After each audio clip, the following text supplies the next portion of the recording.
el paquete y normalmente lo que dice aquí en este algoritmo, si ustedes lo ven,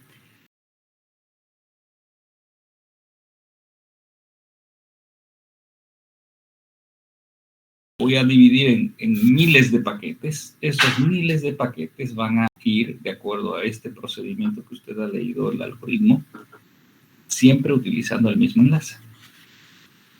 Entonces, ¿qué va a pasar? Va a pasar que mientras yo estoy mandando de una estación a otra, cruzando este LAC o este paquete de agrupación, siempre como va de una IP a otra que son las mismas, entonces siempre va a ocupar el mismo enlace. Y es como si yo tuviera un enlace propietario para mí. Y obviamente voy a sentir que la velocidad es mucho mejor porque no estoy compartiendo con nadie. Interesante. Bien, ok, Sebastián, gracias.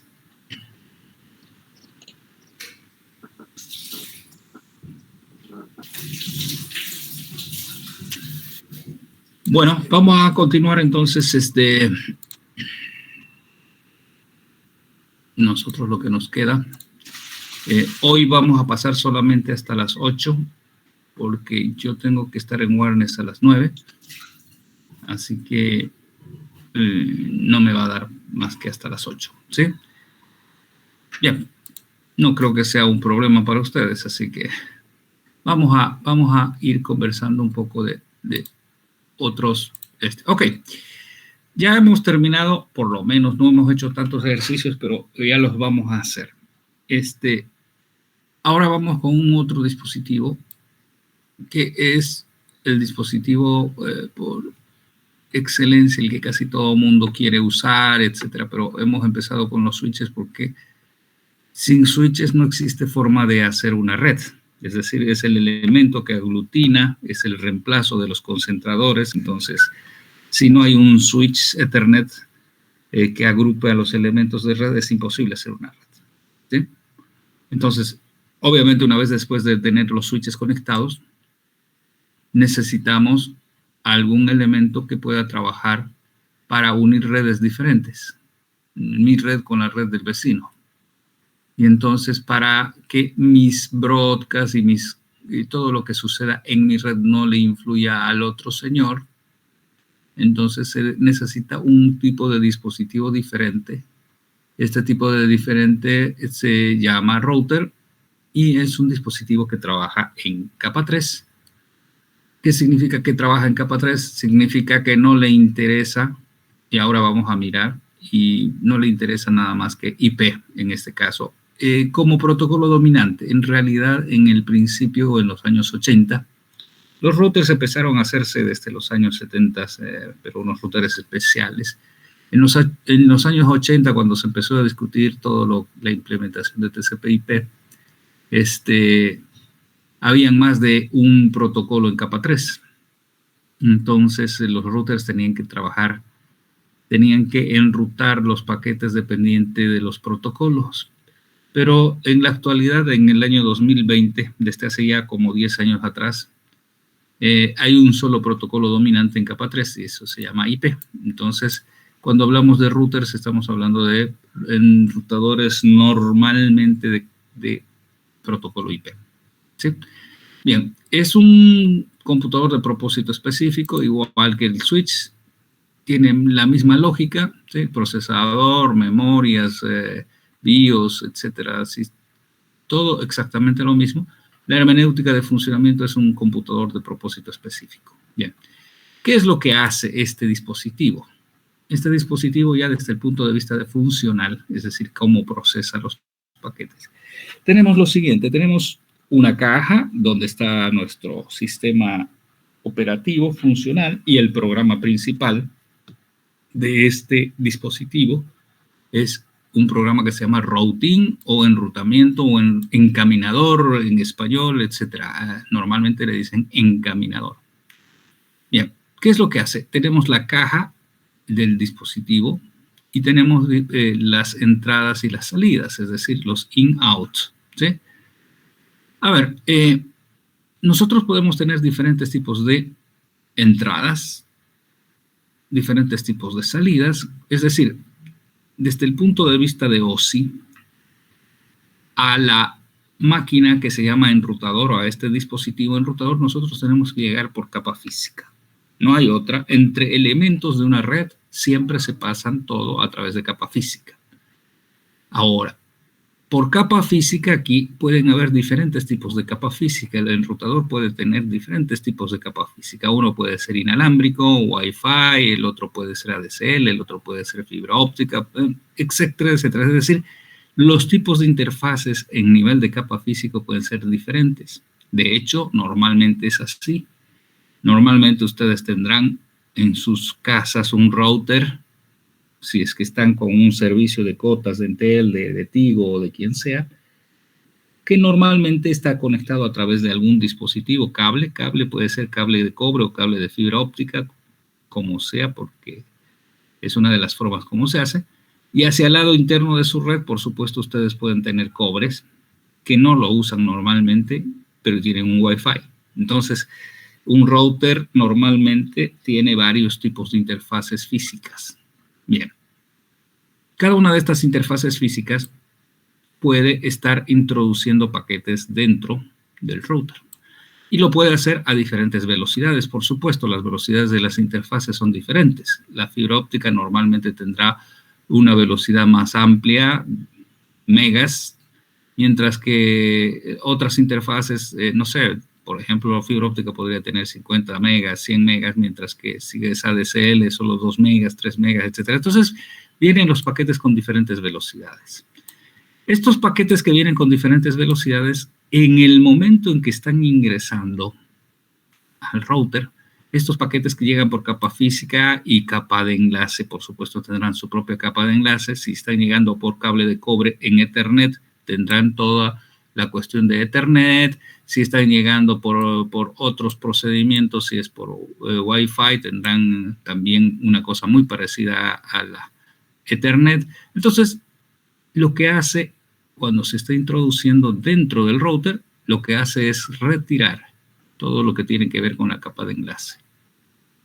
Y entonces queda adentro solo lo que corresponde a capa 3.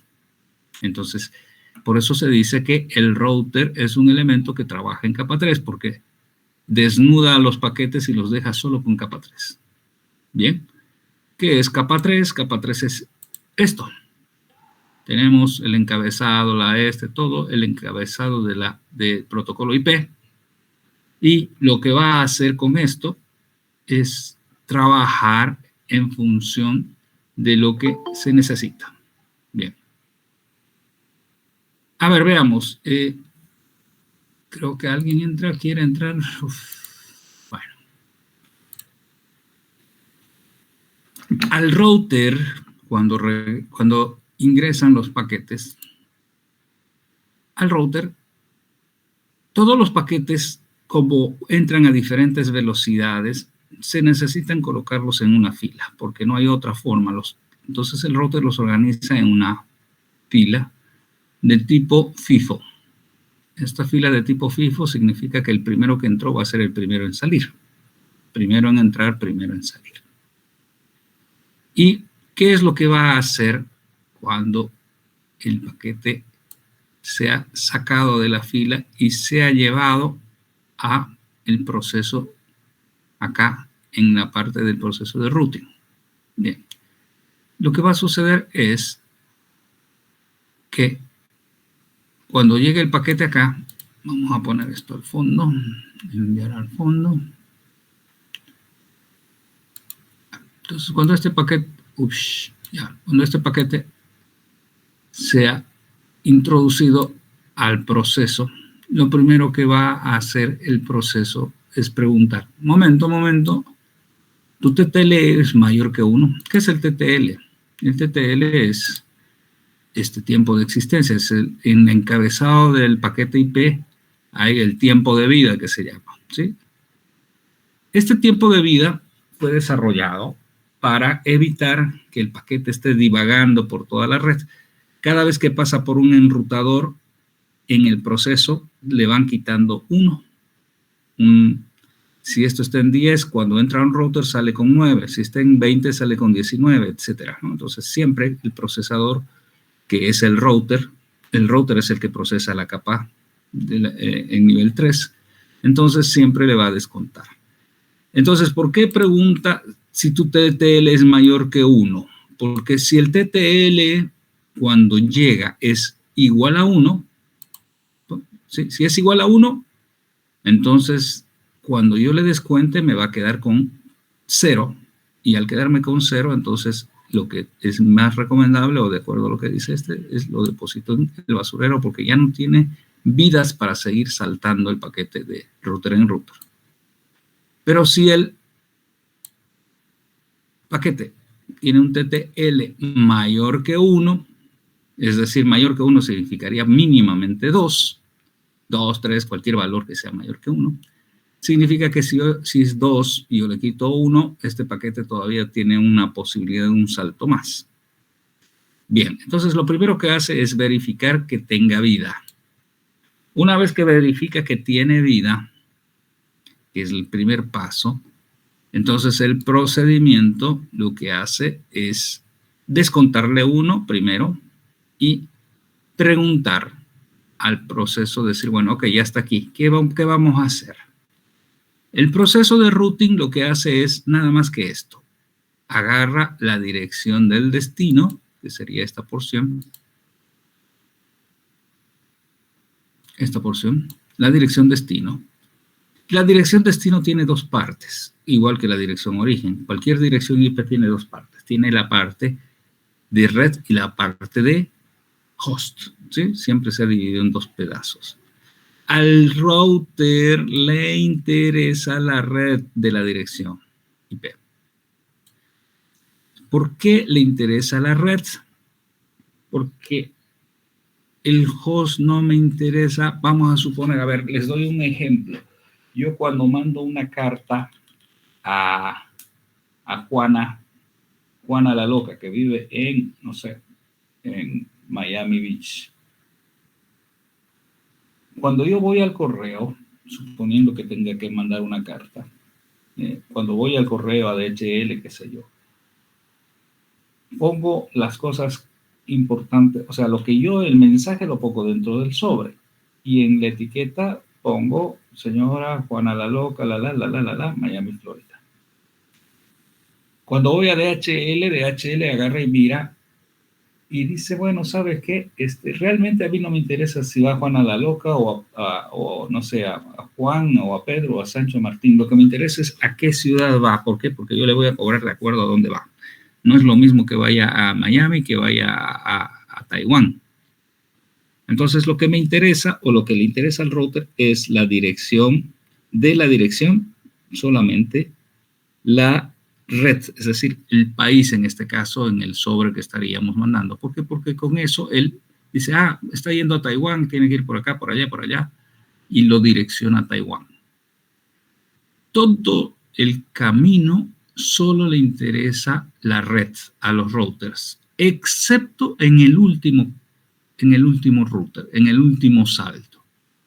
Cuando el paquete llega a la red destino, cuando el sobre llega a Miami, si yo lo mandé a Miami, recién allá en Miami les importa a quién va dirigido. Es decir, cuando el paquete llega a la red destino, recién ahí interesa a qué host está yendo.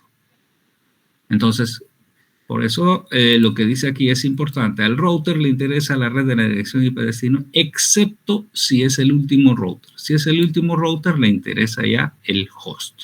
¿Sí? ¿Por qué? Porque el último router debe entregar el paquete al destino. Bien, vamos a ver entonces. Entonces, ¿qué es lo que hace el señor? Dice, bueno, la red destino es, no sé, la red XX.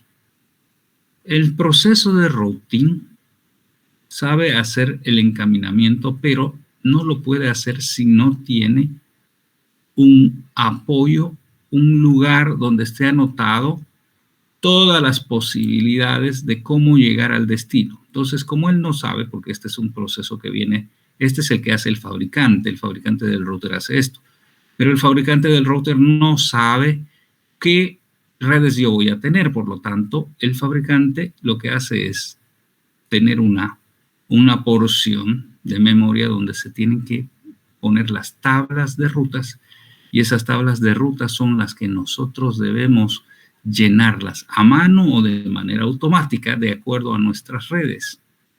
Entonces, el routing se apoya en esta tabla de rutas que debe estar construida. Entonces pregunta, para ir a la red destino X, ¿por dónde voy? La tabla de rutas le dice por allá, y después de que ya el routing sabe por dónde tiene que ir, reensambla el paquete IP. ¿Qué significa reensamblar? Significa que tiene que volver a calcular los checksums, todo lo que... Debe ser checksum del encabezador. Lo tiene que volver a calcular. ¿Por qué? Porque cambió el tiempo, cambiaron varias cosas, entonces tiene que recalcular. Una vez que lo recalcula, lo rearma y posiblemente vaya a dar otra cola, porque va pasando, y una vez que estoy en la cola, si no hay mucho, entonces voy a salir por la interfaz. Es decir, en este proceso, en la tabla de rutas, lo que está dicho es por qué interfaz o por dónde debe salir este paquete. Entonces, el paquete entra, se desviste, lo miran bien, le dicen por dónde debe ir, a dónde, y sale por esa interfase armado. Por supuesto, sale como capa 3 y ya aquí le adicionarán lo que corresponda de capa 2 y después por capa física, y viajará por capa física hasta llegar al próximo elemento. ¿Sí? Entonces, este proceso que acabamos de describir es realizado por cada uno de los paquetes que ingresan. Y siempre hace lo mismo. Es decir, todos los paquetes son procesados de la misma forma. No importa si este es un paquete, no importa si son uno de millones de paquetes que van del mismo lugar al otro lugar, no importa. El proceso siempre es el mismo. Verificar, revisar, etc. ¿Sí? Bien. Cuando el paquete es desechado por alguna razón, porque no tiene, normalmente va a ser desechado porque el TTL no le alcanza. Entonces, este paquete, al haber sido desechado, de alguna manera tiene que avisársele o comunicarle al origen. Es decir, el origen, ¿quién es? El elemento que mandó, que está fuera del router, por supuesto, una estación, o alguien envió, llegó al router, el router es el proceso y lo despacha y lo mata, porque no tiene TTL. Entonces, de alguna manera, este router que está matando ese paquete, que lo está desechando, que lo está tirando a la basura, debe enviar un mensaje hacia atrás, o sea, al que despachó este paquete, para informarle que su paquete ha sido desechado por el motivo XX. En este caso dirá por el motivo de tiempo de vida excedido. Y este mensaje es realizado por el protocolo de apoyo que se llama ICMP. ¿Se acuerdan en TCP/IP cuando se explicaba? Hay un juego de protocolos al nivel de IP, un poquito más, un poquito menos, porque no son capas exactas. Hay un protocolo que se llama ICMP, Internet Control Messaging Protocol, o sea, un protocolo de mensajes de control. Entonces, cuando un paquete IP es desechado, inmediatamente el protocolo ICMP manda un mensaje hacia atrás, hacia el origen de ese paquete, informándole que su paquete murió. Entonces, de esa forma, el que envió sabe que su paquete murió y tomará la acción que sea necesaria para ver de resolver el problema. Así todo el mundo está informado y listo. ¿Sí? Bien, hasta aquí. ¿Se entiende la idea?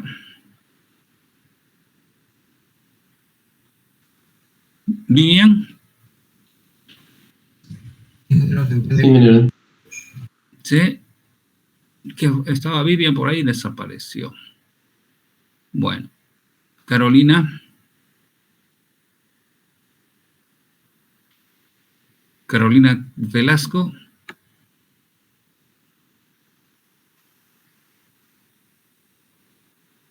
Carolina, ¿está por ahí?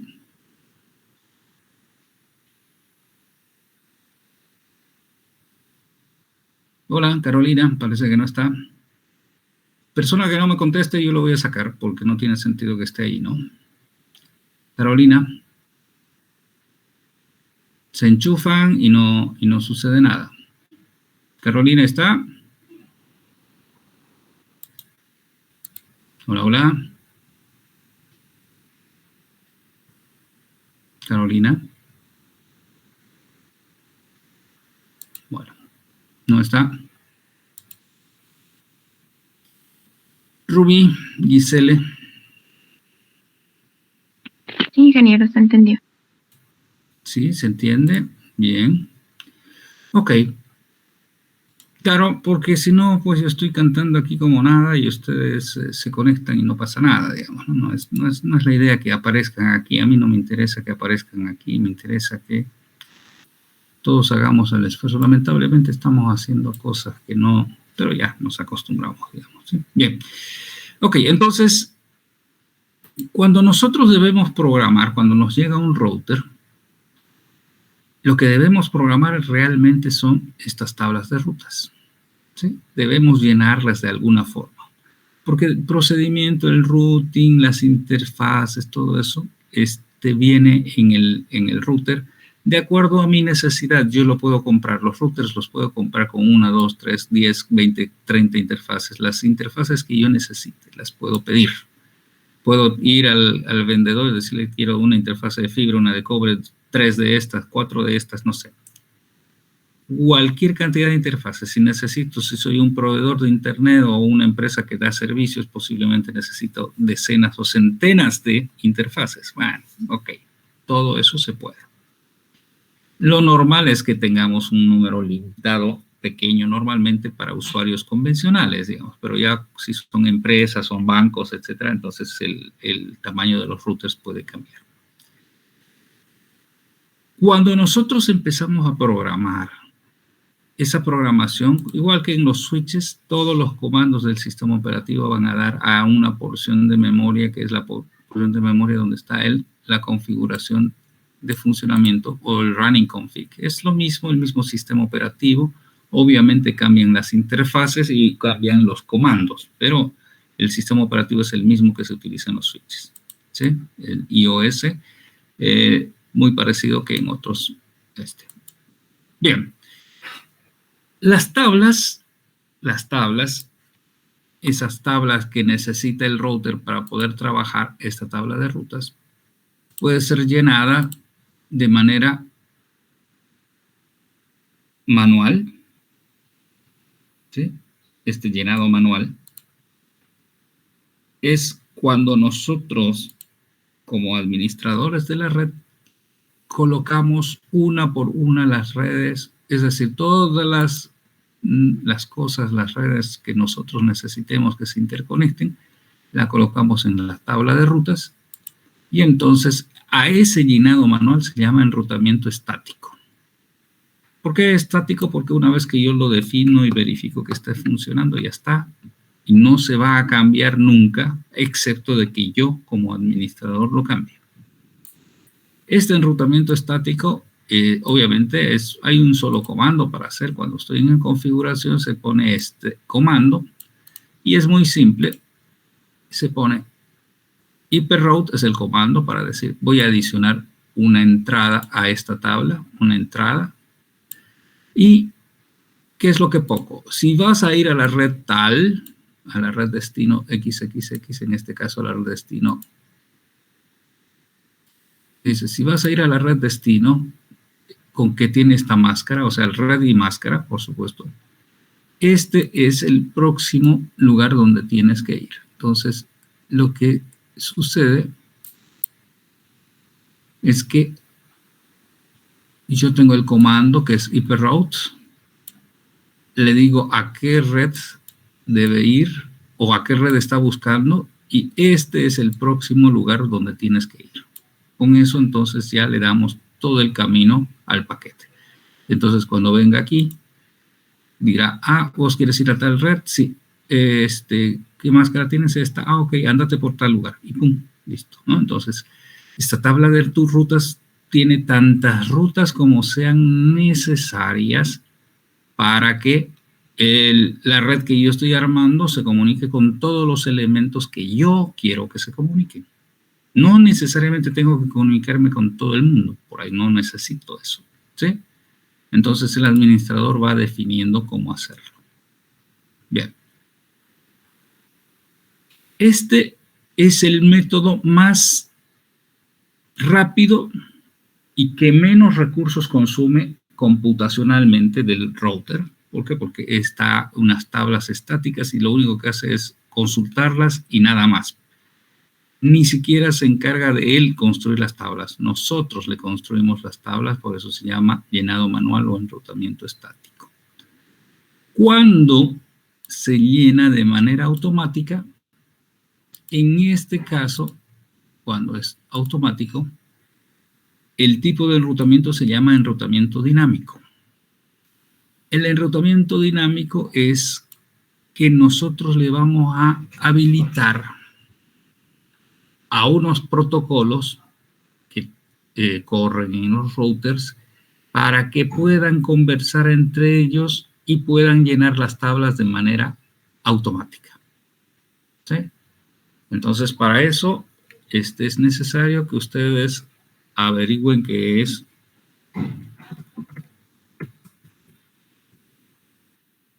un sistema autónomo. Bien. Dependiendo si el enrutamiento dinámico lo voy a hacer dentro de un sistema autónomo o no. Si es dentro de un sistema autónomo, utilizo los protocolos que se llaman Internal Gateway Protocol, o protocolos de enrutamiento interno.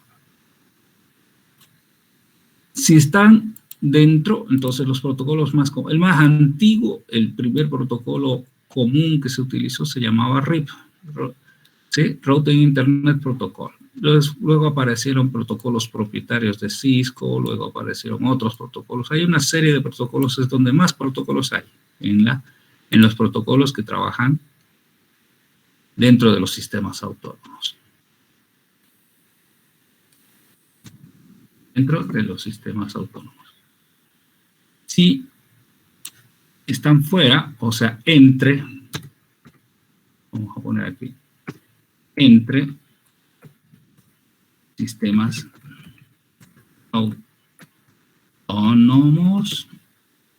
Entonces, si nosotros vamos a correr entre sistemas autónomos, necesitamos correr protocolos externos. Uno de los más usuales en la actualidad se llama BGP. Bien. Entonces, hay que definir exactamente qué es un sistema autónomo para entender qué es un protocolo interno y qué es un protocolo externo. Pero es muy simple. Los sistemas autónomos son entes o son redes que son manejadas a través de una sola administración, por lo tanto, todos los que están adentro van a utilizar algún tipo de protocolo de enrutamiento interno, y cuando me quiera comunicar entre un sistema autónomo y otro sistema autónomo, necesariamente tendré que usar un sistema externo. ¿Bien? Ok.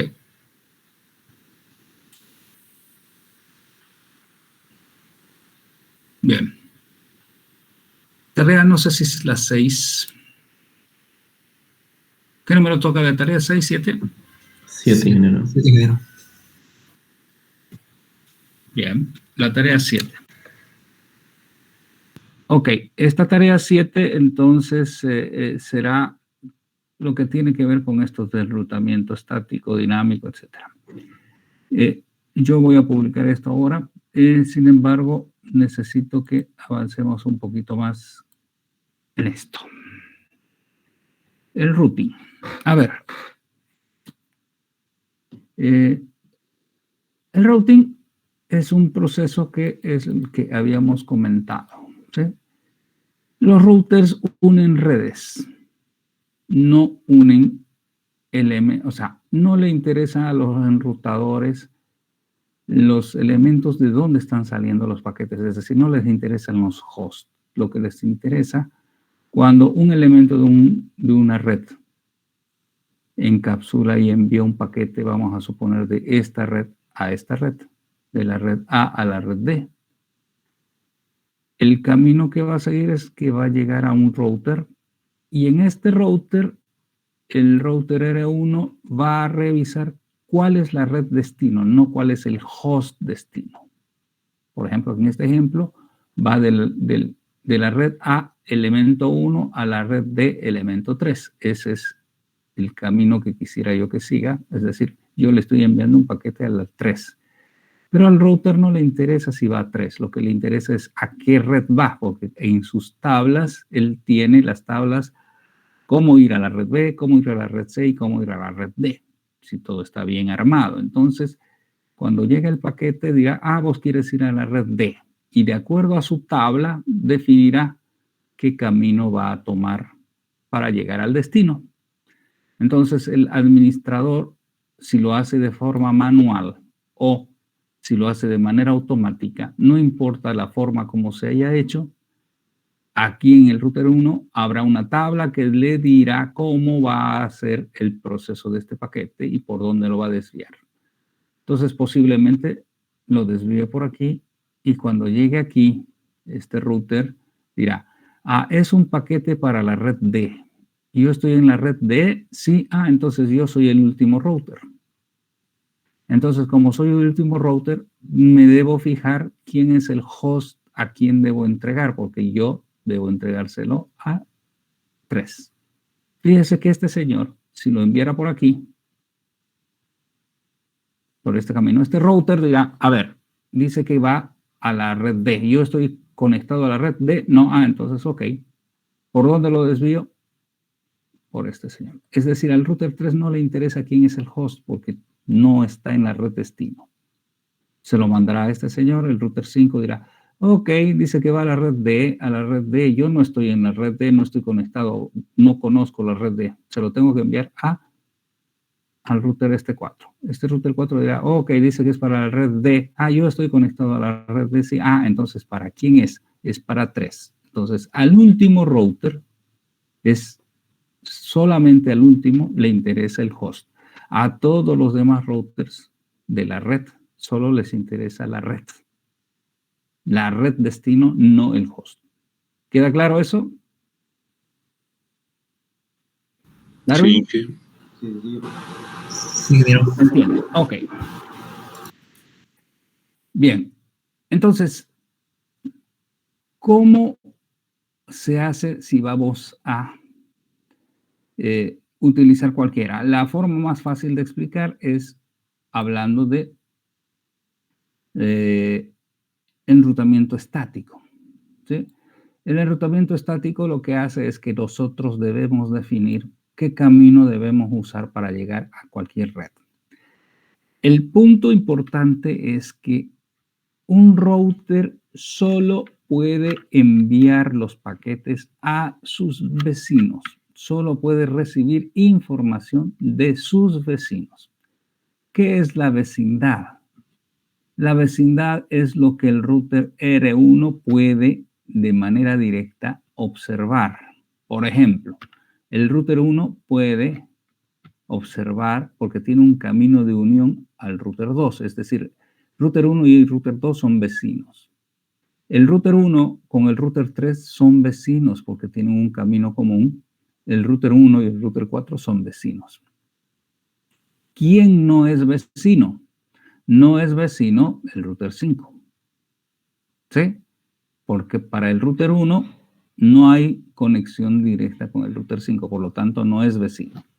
Entonces, el router 1 solo puede despachar los paquetes hacia los vecinos y puede recibir desde los vecinos. No puede recibir paquetes de R5 porque no son adyacentes, no son vecinos.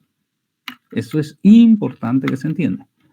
Al no ser vecinos no puedo recibir. Entonces, no importa si yo tengo que mandar un paquete a R5, no se lo mando directamente, se lo voy a mandar a través posiblemente de un punto intermedio. Entonces, para ir a R5, yo como router R1 puedo tomar, dependiendo de cómo lo haya armado, puedo tomar o el camino S, el camino P o el camino T. En cualquiera de los casos llegará a un otro router porque no puedo llegar yo directamente al R5. Entonces, cuando esté en R2, posiblemente explique cómo voy a llegar a R5. Cuando estoy en R4 también explicará cómo llegar y en R3 también explicará. El efecto es que finalmente cuando yo despacho llega al destino. Entonces, cada uno de los routers solo despacha a sus vecinos, no a nadie más. ¿Sí? Y con eso, entonces, esa es la lógica del enrutamiento. La lógica del enrutamiento es muy simple. El paquete se procesa, se revisa en la tabla de rutas y de acuerdo a esa revisión de tabla de rutas, despacho el paquete. Y alguien ya se encargará, mi tarea como enrutador R1 termina, si vamos a suponer que estoy mandando un paquete de A a C, mi tarea termina cuando yo se lo despacho al próximo router. Y me despreocupo, ya no me interesa, no tengo visibilidad, el router 3 verá qué es lo que hace para entregar el paquete al otro lado y así sucesivamente. No importa cuántos routers tenga que pasar, el router que está procesando, su trabajo termina cuando se entrega el paquete al próximo router, al próximo salto. ¿Ok? Bien. A ver, ¿qué más? Ok. A ver, aquí. Una de las cosas que en 2 minutos o 3 minutos terminamos. Una de las cosas que nosotros como personas que tenemos una red, vamos a suponer que esta es nuestra topología de red, y es que nosotros podemos decir, perdón, podríamos comentar de que si los paquetes que van a ir de la red A a la red D, lo mejor es que se vayan por el camino P. Si van a ir de la red A a la red B, lo mejor es que vayan por el camino S, etc. Es decir, normalmente nosotros como personas buscamos el camino más corto y eso es la lógica, ¿sí? El camino más corto para ir de una red a otra. Esa teoría es la que se utilizó en el primer protocolo de enrutamiento dinámico que se llama la cercanía o el camino más corto o el número de saltos, como sea. Es cierto, este procedimiento es cierto siempre y cuando todos los caminos tengan las mismas condiciones. Por decirlo en redes, las condiciones serían si todos los caminos tienen las mismas velocidades. Si esto es 10 megas, 10 megas, 10 megas, 10 megas, 10 megas, 10 megas. Si todos los caminos son de 10 megas, el camino más óptimo obviamente será por el camino P, porque yo aquí voy a tener una conexión directa y no voy a saltar por más de un enlace. Aquí es un solo salto y estoy en la red destino. Si voy por otro camino, tengo un salto, 2 saltos, 3 saltos, entonces me voy a demorar mucho. Sin embargo, ese concepto podría cambiar si los caminos son diferentes. Si los caminos, por ejemplo, el camino P es 10, el camino T es 100, el otro es 1000, 10, 100, 1000. Entonces ahí, en el proceso de decisión, yo como administrador de la red podría decir, no, me voy a ir por el camino de 1000, que es mucho más amplio que el camino de 10. Entonces, en este caso, ya cuando tomamos otros parámetros para escoger el camino por donde vamos a despachar los paquetes, ya no solamente es el camino más corto el que predomina, podrían predominar otros conceptos. Por ejemplo, la velocidad, sí, este es 10 megas, este de aquí es 1 giga, este es 100 megas, entonces, bueno, el de 1 giga puede ser mejor, pero no son los únicos parámetros que toman en cuenta o que nosotros debiéramos tener en cuenta. No solamente eso, también nos importa la confiabilidad del camino. Este camino, mira, sabes que nunca se cierra. Este camino es perfecto, todo el tiempo está disponible, bla, bla, bla, bla. Entonces eso también nos da una idea de que ese camino, aunque sea lento, es confiable. Y también pueden haber otras cosas, como por ejemplo, ¿y cuánto cuesta ese camino? Este de 1 giga es más o menos, no es muy caro. El de 10 megas, que es súper confiable, cuesta caro, etcétera, etcétera. Entonces, tengo una serie. Aquí lo que tengo yo es una cantidad de elementos que puedo mezclar para hacer un cóctel y escoger con toda la mezcla de estos parámetros, el camino óptimo para ir de un lugar a otro. Eso es exactamente lo que hacen los protocolos de enrutamiento, los protocolos de enrutamiento dinámico.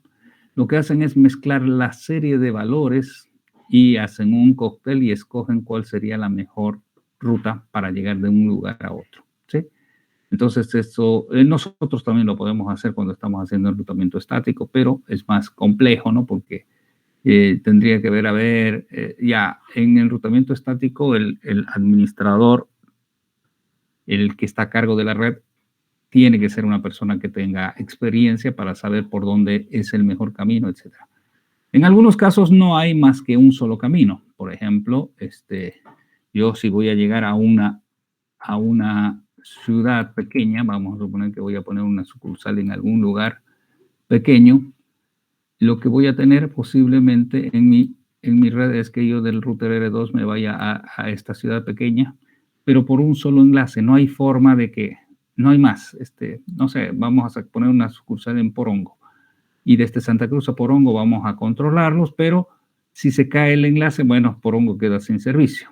No hay otra alternativa. Entonces, cuando no hay alternativa, no tiene sentido poner en este enlace un protocolo de enrutamiento dinámico, porque ¿para qué? Si me va a consumir recursos, ahí te paso unas tablas que mira, porque los enrutamientos dinámicos generan tráfico y usan muchos recursos, entonces están ahí dando vueltas. Entonces, preferible en un enlace así es poner una ruta estática y ya está, y este router va a quedar feliz, no va a tener procesos extras, solamente va a hacer lo que tiene que hacer, que es el enrutamiento, ¿sí? Bien, entonces, la tarea número 7 sería esta. Si quieren mirarla, yo la voy a publicar un poquito más tarde. Es cómo se hace el llenado manual de las tablas o es enrutamiento estático, qué comandos ya inclusive lo comentamos, y el llenado automático de tablas de rutas. Para eso necesitan ver qué es un sistema autónomo, cómo funciona el enrutamiento dinámico, qué hace el RIP, qué hace el IGRP, qué hace el IGRP o el SPF. Siguen, de hecho, en esta parte de enrutamientos dinámicos hay muchos protocolos nuevos que están funcionando, por ejemplo, para el Internet de las Cosas, para todo lo que es mesh, para sistemas inalámbricos, redes de sensores, todo están apareciendo una serie de nuevos protocolos internos que son específicos de esos procedimientos, pero aquí todavía esto es software, ¿no? Esto es todo tecnología que sigue en evolución, ¿sí? Así que esta parte es interesante. Esa sería entonces la tarea. ¿Dudas?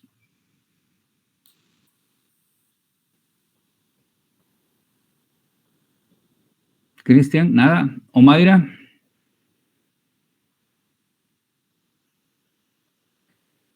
Omaira. Sí, ingeniero, se entendió todo. Sí, ya se ha venido asustada, creo que pasó corriendo. Micrófono, ingeniero. Ya, ok, listo. Bueno, ya los dejo entonces, ya nos estamos viendo en la próxima clase. Como les decía, yo tengo que estar en Warnes en 1 hora, así que me voy yendo. Jóvenes, gracias entonces. Y vamos. Ingeniero. Ok, chao, que les vaya bien.